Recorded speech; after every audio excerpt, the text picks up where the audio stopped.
This program is about unsolved mysteries. Whenever possible, the actual family members and police officials have participated in recreating the events. What you are about to see is not a news broadcast.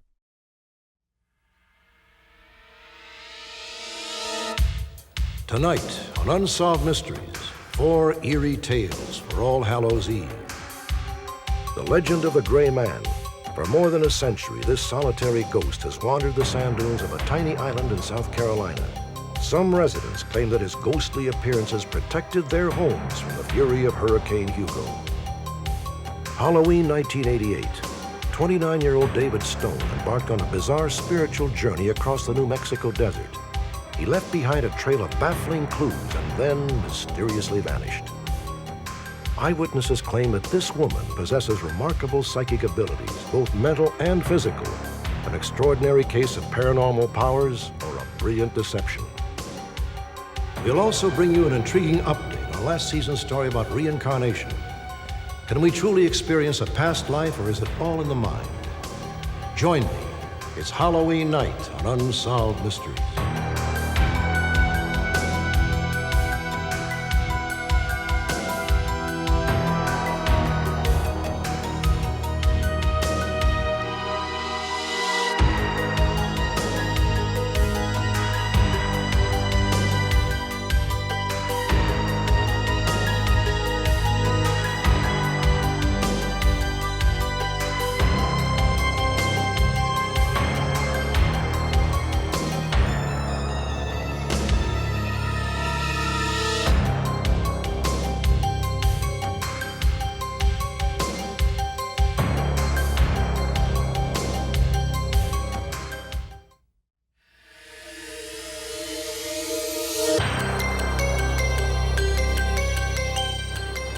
Traditionally in Halloween ghost stories, ghosts are described as frightening entities.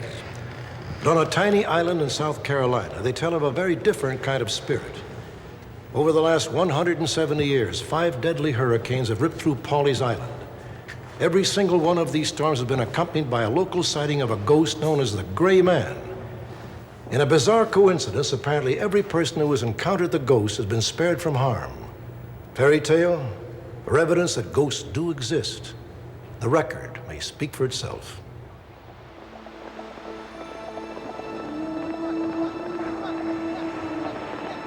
The legend of the Gray Man began in the late summer of 1822. Along the dunes of a deserted beach on tiny Pawleys Island, a wealthy young planter rode with his manservant on a mission of the heart.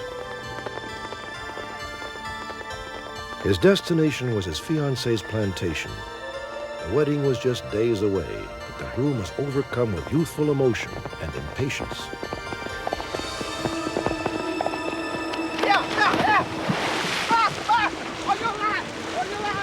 By the time he could be pulled out of the marsh, it was too late.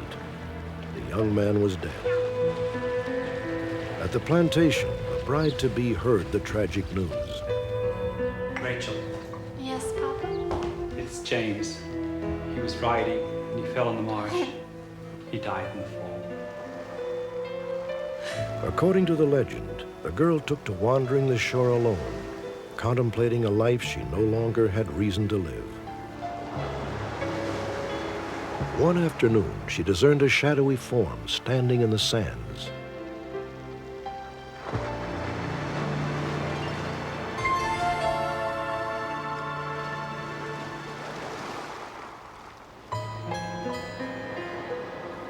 That night, her betrothed whispered an urgent warning. Flee the island. The wind is coming. The wind.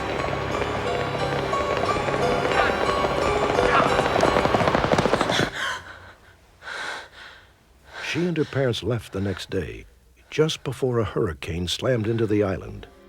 But the girl, her family, and miraculously their plantation were spared.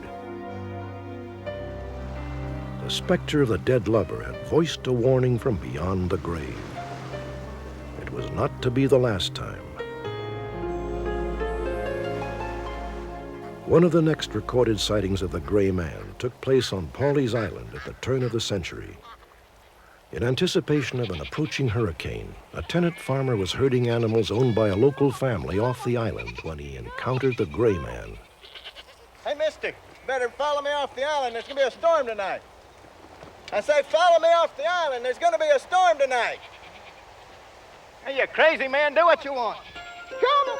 The following day's hurricane roared right past the family's plantation, sparing it from destruction. The property owned by that family was protected in the hurricane, which is always what happens when the Gray Man appears to someone.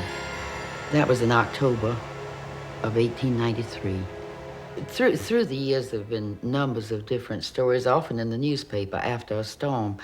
And in 1954, a man who lived in Georgetown but had a summer home at Paula's Island saw the Gray Man before Hurricane Hazel. His home was so protected that beach towels that they had left hanging on the railing of the porch were still there after the storm. Well, I was here in Hurricane Hazel, so it's very hard for me to believe that beach towels could have remained on that railing and not have been blown away, but they did. In 1954, Hurricane Hazel had left the southern Atlantic coast in ruins. 95 people were killed and over 1,800 homes were destroyed. For the next 35 years, the killer wind steered clear of Pawleys Island, and the Gray Man came to be perceived by locals as something of a guardian angel. When he appears to you, you're very blessed and fortunate. Your house will be saved. And so I think it's strange how people seem to have a sense of fear about ghosts, and yet the Gray Man is a benign and kindly person who helps people when he comes and appears to them. Midnight, September 22nd, 1989. After laying waste to the Caribbean, Hurricane Hugo slammed into the coast of South Carolina. Its winds ripped through the coastline at speeds in excess of 135 miles per hour. Thousands were forced to flee their homes. In South Carolina alone, there was close to $5 billion worth of damage. Over 9,000 homes were destroyed.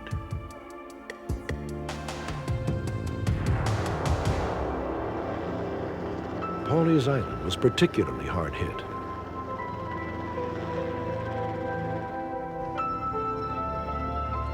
Well, it looked like a giant dump pile. Chairs, couches, ice boxes, all that stuff was piled up in the middle of the road. It was terrible. It practically destroyed Pawleys Island. It destroyed 14 houses in our section. Ours was left standing. Amazingly, even though the entire neighborhood was destroyed, the Moore's home was virtually unscathed. As we went in, I was so happy to find everything just like I had left it. The papers that we had on the counter were still there, even though the front door had blown open. There was no evidence of any water or anything inside, and the house was intact. Even the little pictures and things were still on the refrigerator. They weren't even blown off. The salt and pepper shakers were still on the counter, and little things that I had left around were still there. The devastation to the rest of the homes on the island brought about local speculation as to the Gray Man's whereabouts. Caught up in the aftermath of the hurricane, Jim and Clara Moore had completely forgotten about a haunting encounter that occurred 2 days before Hugo struck. Didn't think much about it until later on when the article came out in the paper. The Gray Man failed to appear. And then we talked about, well, we had seen him. Hard to walk in this sand, isn't it? We were taking a walk late in the afternoon, which we usually do. And you see so many people walking on the beach at this time of the day. That particular afternoon, we only saw the one. And he was coming directly toward us. When I got within speaking distance, I decided, well, you always speak to people, whether you know them or not. So I raised my hand to say hi, or beautiful evening, or beautiful night, or whatever. and he disappeared. Where'd he go? I don't know how to explain it because an eerie thing like that, you know. But of course I didn't worry too much about it because I said, well, I was just seeing things, but I'm sure that he was there, and when I started to speak, he wasn't there, so. I didn't know it was a gray man. I just thought it was someone on the beach until he disappeared. And then that set us to thinking. I can't explain our good fortune except through the presence of the gray man and the Lord, of course. We may have used the gray man, but I know our house was saved. I can't think of any way that you could rationalize the saving of our house, except it had to be a miracle. I never did believe too much in ghosts. I have changed my outlook. I believe there are ghosts. After seeing a ghost, you got to believe it, you know. It is said that every legend has some basis in truth. According to the story, the gray man ended his tenure on Earth with an urgent mission unaccomplished, his great love irretrievably lost. Yet some say he unknowingly walks the sands of Pawleys Island, still searching for a woman who has been in her grave for over a century. It is somehow inspiring to contemplate a love so strong as to defy death. But if these witnesses are to be believed, then the gray man's personal tragedy has led to others' salvation. And to those whose homes and lives he has helped to save, the only real tragedy is that they cannot give the gray man a heartfelt thank you. Next, the strange case of a young and successful stockbroker who vanished in the New Mexico desert.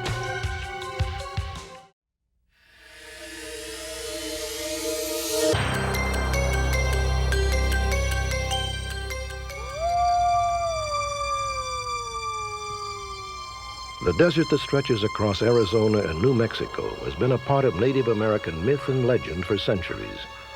Many believe it is a source of mystical power, a spiritual vortex where natural beauty and supernatural energy mysteriously merge. In 1988, this picturesque but unforgiving wilderness became the setting for a real-life mystery. It all began on Halloween 2 years ago. Dawn, October 31st.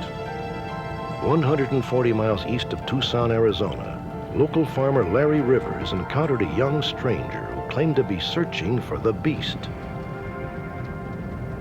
It was pretty cold that morning. I come driving out my road and this guy was walking out here in a short sleeve shirt, a pair of shorts on, carrying a stick in his hand. Hello, you lost? No, I'm not lost. What are you doing out here? I'm looking for the beast. And I told him he wasn't going to find the beast out here, and he told me he'd find him. Well, I'm gonna keep looking. You need a ride somewhere? No. I thought it was weird. The stranger was later identified as 29-year-old David Stone. He has not been seen or heard from in 2 years. David Stone was a highly successful stock market analyst who ran a branch of his father's business in La Jolla, California. But about 4 years ago, David expressed a desire to change his life and became increasingly involved with a New Age movement. The term New Age encompasses a variety of religious beliefs and philosophies that promote self-enlightenment and spiritual growth. Many followers believe that they can tap into a universal energy through the use of crystals, pyramid power, and meditation. But in this case, David Stone's unyielding obsession with a newfound spirituality may have sent him on a journey from which there is no return. Well, I think he could best be described as an overachiever in just about every way. You've never met a kinder, gentler young man than him, very close to family. But then on the other hand, you put him in a football uniform and he was like a proverbial commando. For years, David struggled with this dual nature. Hey, I said don't be doing that. What's your problem, man? On October 28, 1988, during a party at his apartment, David temporarily lost control. Hey, David, what's going on, man? David started hitting him. He said he might have hit him, 20, 25 times, and he didn't really hurt him, but felt like he had to do that. Roughly around 9 o'clock in the morning, he came down and told me what he had done. Where are you going? Oh, I'm not sure. Grand Canyon, Sonora Desert, Sedona. David told John that he needed to get away to reflect on his explosive behavior. He said he would return home in a few days. Take care of yourself. Okay. Later. Later.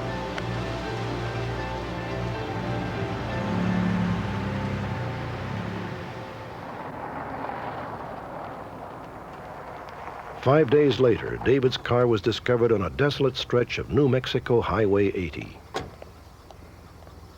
When we hadn't heard from him, we called the New Mexico State Police, and his car had been found abandoned, and they had towed it in.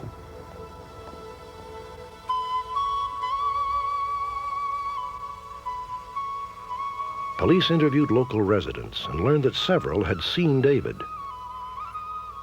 We had left our home in Cotton City and were driving up to the ranch. As we went by, we saw this young man, and we thought perhaps he'd had car trouble. So we stopped. Hi. No, I'm okay.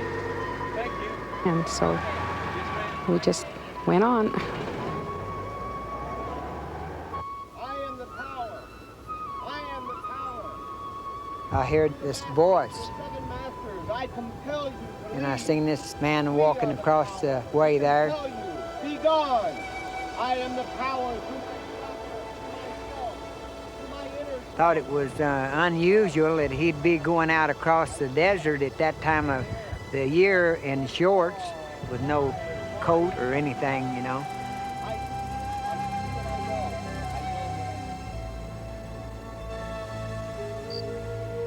David's car was found near the Pyramid Mountain Range. Pyramids are an integral part of New Age philosophy, and each year many believers come here to experience what are known as vision quests. According to New Age philosophy, a vision quest is an introspective journey taken in order to discover one's inner self. It is believed that through isolation and meditation, a person can experience a vision which will reveal their true identity.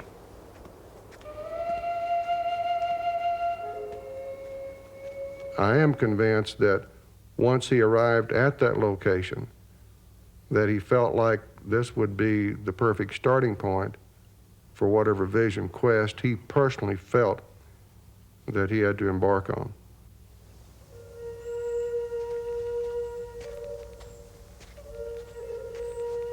There's quite a process of preparation.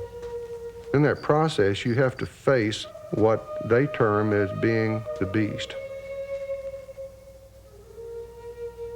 This beast is that evil or negativism which is in you, and is the object that must be faced by every person and conquered before you can reach this state of oneness with God.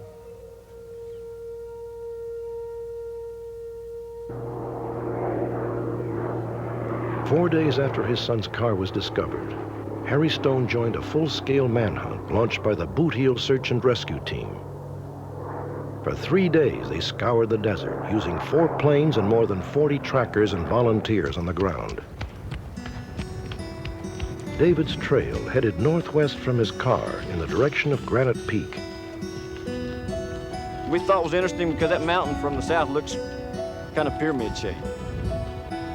It has an interesting look to it that might have meant something to his religion, it might not have. 1/2 mile from the highway, searchers discovered the first in a series of bizarre clues left by David. That's when they found a large pyramid up in that wash. It had been made out of sand, mounded up, and rocks on the corner. That was the first thing we found. After I got further down the canyon, it seemed like the tracks were real fresh. I had a real strange feeling. The hair stood up on my arms, and I had an intense feeling that he was sitting watching me. Come here. Did you find something? On the second day, trackers discovered another puzzling clue. What? Once again, David had erected a small pyramid, but this time he left behind his gold Rolex watch and 2 quarters. Wonder how come he left his watch here. I don't know what that means. Must be something to do with his religion.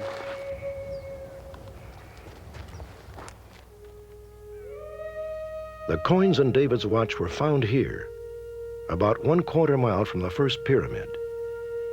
Approximately 3 miles to the north, another puzzling clue was discovered. 13 and 18. Searchers came upon a strange sequence of numbers written in the sand. They later learned that these numbers are called the Fibonacci series and are used by stock market analysts the world over.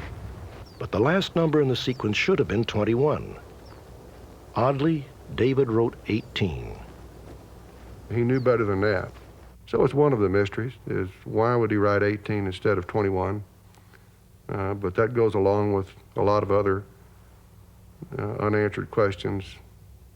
It's real rare for a person to be out as long as he probably was without ever losing a gum wrapper or without ever finding any sign where they slept, where they ate, any sign of that kind of stuff we never found. The Stones now feel that the number 18 may have been David's way of telling them he was in trouble. Ironically, his car was found at mile marker 18, and during his senior year in college, David's football jersey number was 18. By the final day of the search, the elements had all but obliterated David's footprints. However, bloodhounds were able to track his scent over the rocky desert terrain. They followed it back to Highway 80. When they came to the intersection of Interstate 10, David's trail suddenly stopped, approximately 13 miles north of where his car was found.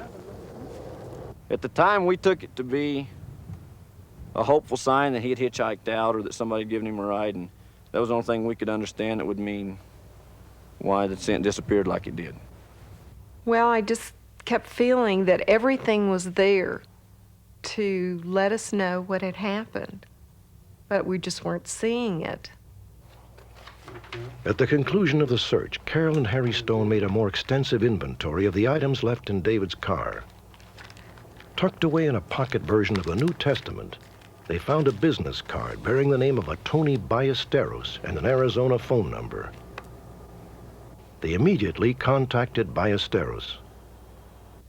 I never met David Stone myself, but the possible way he could have gotten my card, as I placed it on a mesquite tree for my other friends to find our campsite.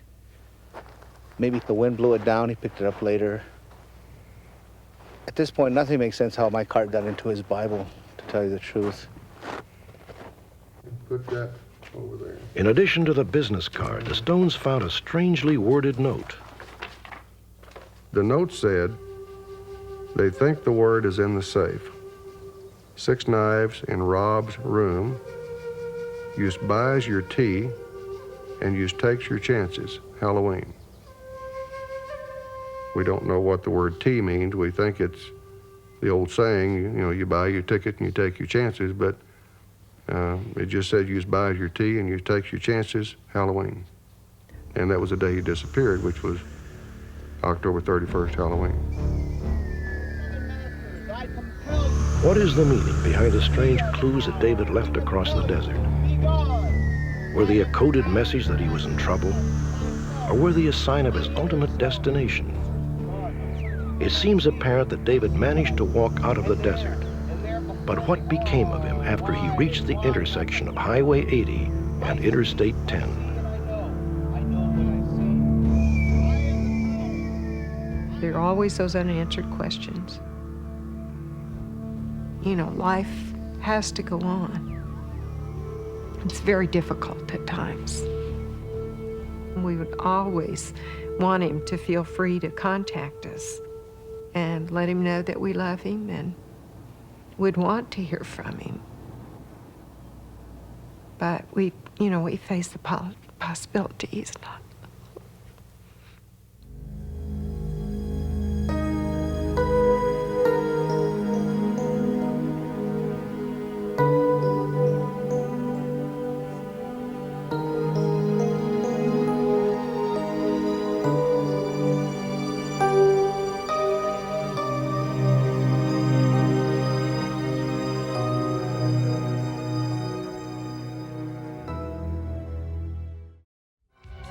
When we return, the story of a woman named Katie who has reportedly demonstrated bizarre psychic abilities that defy explanation.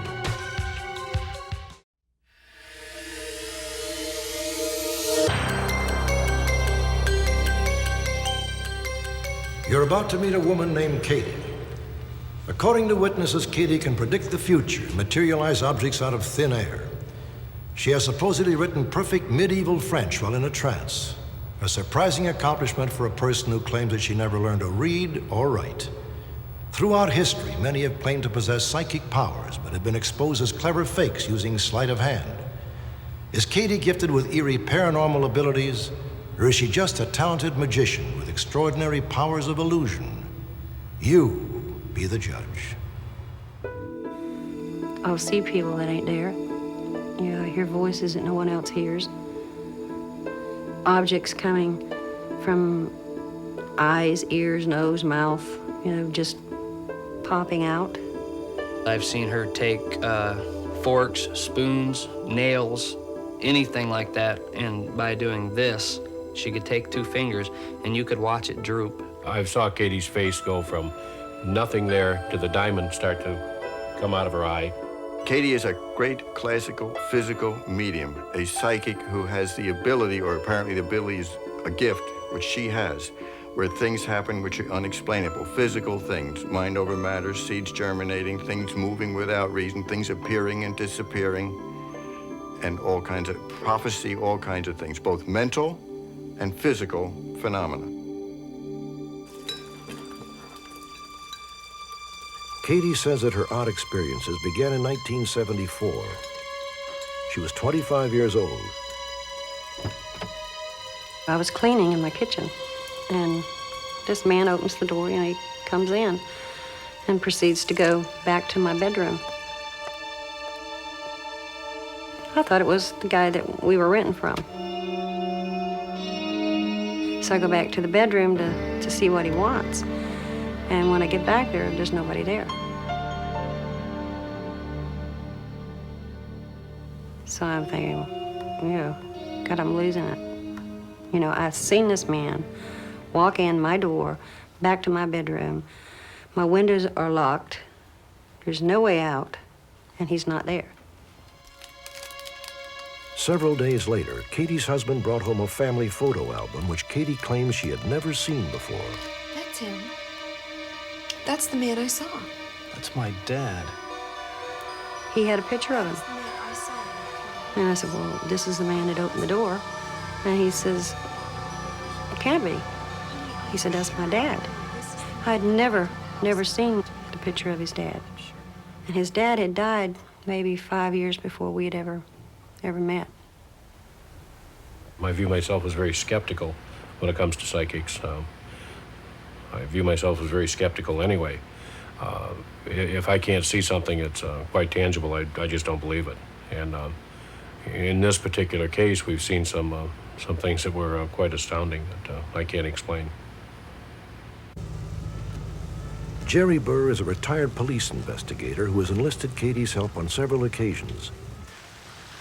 In one burglary investigation, Burr withheld the location of the crime scene from Katie. That's it. That's the house. This is the house here? Okay, that's the right one. According to Burr, Katie not only found the house, she described the Oriental art inside and said that something had been stolen from a box in a blue room. As we walked in the entryway, it was all Oriental art. Walked into the room the bedroom that the items were taken from, and it turned out the bedroom was blue as well. She had said it was taken from a box, and sure enough, the items that were taken were from a cherry wood box. Didn't know what to think at first. Because she was so dead on, and because I am quite skeptical, I started looking at Katie as a good suspect. I just wasn't aware that she was that good. 15 minutes later, Katie had another premonition. As we left the house, we were driving back around, and I kept smelling this odor. I smell marijuana. I don't smell anything, kid. Stop the car. This is where it's strongest. And he says, well, what direction is it coming from now? And I said, from the water there. So he walked up on this lake dock. And he asked me if I could still smell it. And I told him yes. And he asked me kind of jokingly, he says, well, do you know when this stuff is going to come in here? She said that in 2 weeks that we would have this marijuana would come up on the beach. 2 weeks, almost to the hour, we had 25 bales of marijuana wash up on the beach. The marijuana washed ashore only a few hundred yards from where Katie had sensed the distinctive smell. However, police confirmed that marijuana shipments had often been recovered in the same area. Was Katie's prediction a true display of psychic powers, or just a lucky guess? Psychics make general predictions, and it's difficult to confirm them. I don't think, on the basis of what I've seen, that Miss Katie has any special powers. Surely not. Professor Paul Kurtz has spent 15 years investigating the unverified claims of the paranormal. She may have the powers of persuasion, but I don't know that there's anything mysterious about what she's done or what she claims to do. Seems like it's coming out of my face a lot. Stick your tongue out, please. Katie's abilities, however, extend beyond the psychic realm. The most astounding manifestations are physical. Katie has been videotaped by her psychiatrist sweating what appears to be gold foil out of the pores of her skin. It comes out all over my body. Face, eyes, ears, mouth, arms, thighs, tummy, back, wherever I got a pores, this is where it comes out at. That's getting larger, it seems to me. Katie has supposedly exuded the foil more than 100 times. Psychiatrist Bertold Schwarz has examined her during some of these episodes. Miss Katie has the ability, apparently, of having a metallic, gold-like metal foil form on her body, and sometimes on objects nearby. For example, a framed picture of her late mother, and then this gold-like foil will appear on the borders of the picture, on the frame. More likely, the gold, we're using the words loosely, will appear on her cheeks, under the eyes, the abdomen, the forearms. Here we have something which is a medical marvel. I saw the gold on her tongue first. As Dr. Schwartz was taking the gold off, he had to actually peel it off with a tweezer-like instrument. And then I looked down at her arm, and I was holding her hand, and there was nothing on her arm at all. And then she had these long strips of gold that resembled Candy Kiss wrapping. As we were sitting in a room with Katie, Katie had picked up the front of her blouse, and gold flakes were covering her entire stomach area. And after it was brushed off with her shirt still in the open position, more gold flakes appeared. Eyewitnesses insisted these incidents were not faked and that the gold foil appeared before their eyes. A laboratory analysis of the material reveals it to be 80% copper and 20% zinc. I don't think there's any objective hard evidence that this is exuding from her pores. Most likely, point is someone wants other people to believe this, and so they put this metallic paper on them. Two of Professor Kurtz's colleagues were able to simulate Katie's alleged abilities using ordinary metallic foil. Okay, so this is what we did. We went to a regular art store in Buffalo. We bought something called gold leafing. It's very thin strips of foil-colored gold. And then The chemical composition of the foil closely resembles that of Katie's foil. I put the foil on in thin strips. Kathy helped me. And then I sprayed hairspray on it so it would stick, and it's been stuck for 4 hours since 11 this morning. And I have some on my tongue, and I can still talk and swallow sometimes. And then I put it on my stomach. And then I put it on my back. If somebody come up to me and said, well, hey, I know this person that's got this stuff that comes out of their skin, you know, it's gold. You know, I've seen this. I would think it was a trick. Until I seen it myself, I would believe that it, you know, well, what are they doing? You know, how are they getting this on them? Or, you know, what kind of magic are they doing? I would believe it was fake till I saw it. I'm here, Kate. I put the hair out of the way. Even more unbelievable are Katie's apparent powers of apportation, where solid objects seem to appear out of her mouth, nose, or ears. It'll be all past when this comes out. This videotape, taken by her psychiatrist, shows what appears to be a gold charm emerge from the vicinity of her ear. It's going. This tape was also shot by Dr. Schwartz and shows a glass stone resembling a diamond apparently materializing out of Katie's eye. It might look as though she's going to throw up or cough away, and out pops a gem of some kind right out of the mouth. Now, prior to that, the mouth and throat was examined very carefully. There was nothing there. She sipped some water and swallowed, so nothing was secreted, which it's hard to see how it could be anyway in the stomach. So you have to ask the question, where did this thing come from? Are these examples of apportation merely skillful sleight of hand? This footage has been slowed down to take a closer look. In these frames, we can see the object emerge from above her ring. As soon as we saw the apportation, we decided we would get a magician in here who has attended our meetings and worked with us in the past to see if he could duplicate what she has done. And he did that. I assume that at the point when she actually caused the gem to appear, she had the gem palmed in her hand, just like this, palm between her fingers. It's a very comfortable place, and you can gesture comfortably, and nobody suspects anything. And then when she reached her hand up to her eye, it was a simple matter to spread her fingers apart. And you can see them spreading apart as the gem falls through, just like that. Is Katie a brilliant fraud? If so, it seems odd that she has never attempted to profit in any way from her abilities. But could Katie truly be marked with paranormal powers?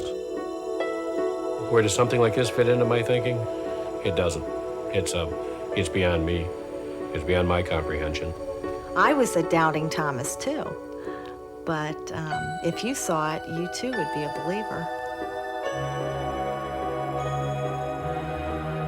I've learned to accept it a little bit more now than what I did in the beginning.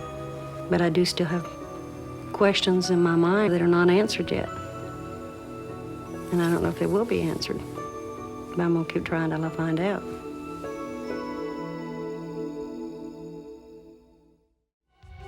Next, a surprising update on our story of reincarnation. Can two lovers from the past be reunited?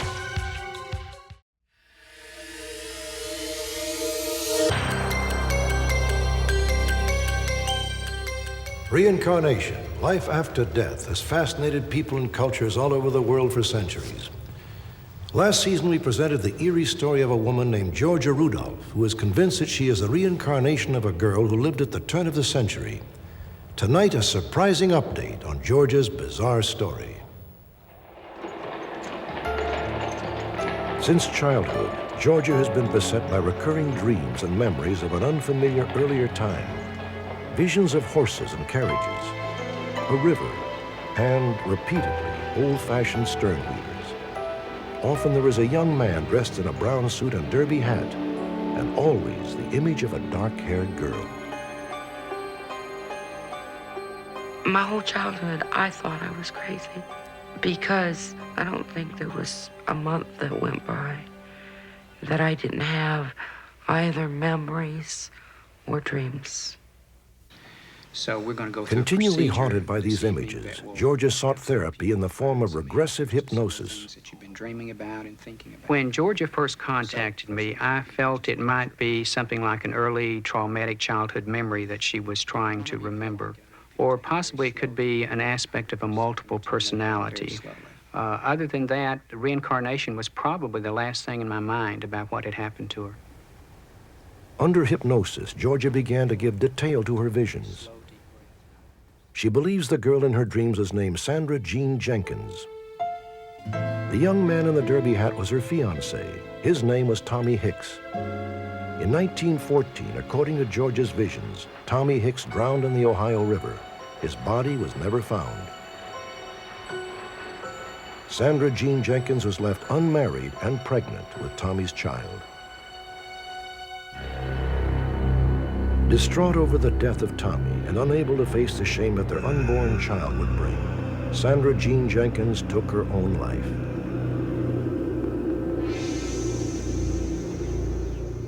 Georgia began searching for the people and places she saw in her dreams. In 1984, she journeyed to Marietta, Ohio, where she met with reporter Ted Bauer. Ted is a lifelong resident of Marietta and worked for the local newspaper for 32 years. When George arrived in Marietta, I said, I'll take you around and show you some of the places that you talked about over the phone. And she says, no, I'll show you where to go. I couldn't believe her knowledge of Marietta. I can't buy the reincarnation bit, but she has some kind of power, some way of knowing what happened in the past. In a nearby town, Georgia located a house she says matches the house in her visions. Relatives of the former owner gave Georgia what she feels is evidence that Sandra Jean Jenkins did exist. They brought out a picture taken in 1908, and the girl that I call Sandra is standing in that picture. There was a statement made by a member of the family. I don't know this girl's name, but I know she drowned out back of the house. Georgia's story is difficult to accept, but there are so many coincidences that we cannot simply dismiss it out of hand. After our broadcast, we learned of another equally baffling coincidence. A 36-year-old college professor who had never met Georgia Rudolph claims that over a year before our broadcast, he underwent hypnosis and had a past life experience in which he recalled that he was a young man living in Ohio at the turn of the century named Tommy Hicks. When I saw the original segment with Georgia Rudolph, I could just feel the anxiety building in myself because there was almost instant recognition. And my wife was watching me and thinking, what's wrong with him? And I was gripping the arm of the couch tighter and tighter and tighter as we went through. And then when Georgia Rudolph finally said, that his name was Tom Hicks, I almost fell off the couch. Our broadcast aired in February 1990. In September of 1988, Jack Turnock underwent regressive hypnosis with Dr. Bruce Crystal in Jacksonville, Florida. The particular session that I went through, I was taken back to turn of the century Ohio, and I told the interviewer that my name was Tom Hicks. While under hypnosis, Jack said that a river seemed to play a large part in the life of Tommy Hicks, and that Tommy's younger brother had drowned. Jack also recalled that Tommy Hicks had a girlfriend with long, dark hair. I still remain somewhat skeptical. I need more proof. But we're getting closer and closer to the point where we cannot excuse it on the basis of chance or probability. I think Jennifer. In September, Jack Turnock traveled to Macon, Georgia, and underwent regressive hypnosis with Dr. Douglas Smith. During the session, Dr. Smith asked Jack several key questions in order to determine if he could have in any way fabricated the events he described while under hypnosis 2 years earlier. Hair's pulled back, but it's as long as we have asked him to compare the reincarnation experience that he had with something that did not occur to him, and he could make the distinction. In my professional opinion, I am quite certain that he was telling the truth. Boat was stuck. I was skeptical before the 2 regression sessions that I've had, but if they're not true, then there's an awful lot of very odd coincidences going on. Something very definite is going on, but we have no rational explanation that science can provide as to what's happening. I suggest we keep an open mind. The stories of Georgia Rudolph and Jack Turnock are indeed hard to believe, but keep in mind, many of the world's religions accept reincarnation as a basic part of their beliefs. For the rest of us, the possibility of life after death, however hopeful, remains an unsolved mystery.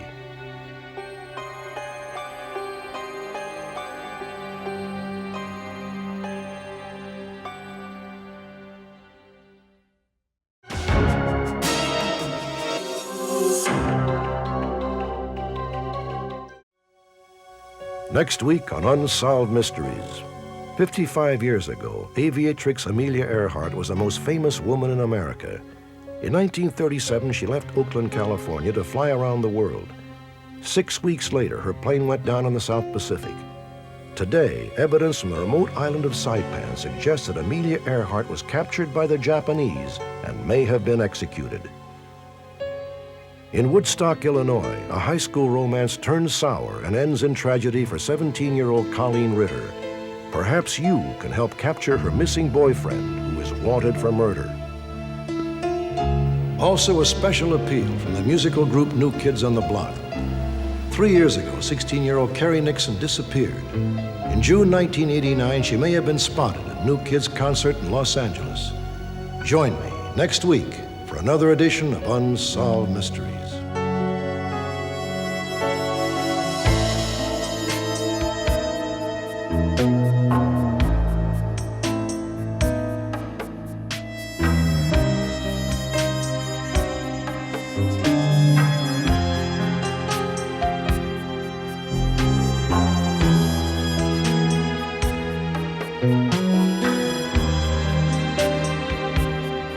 Thank you.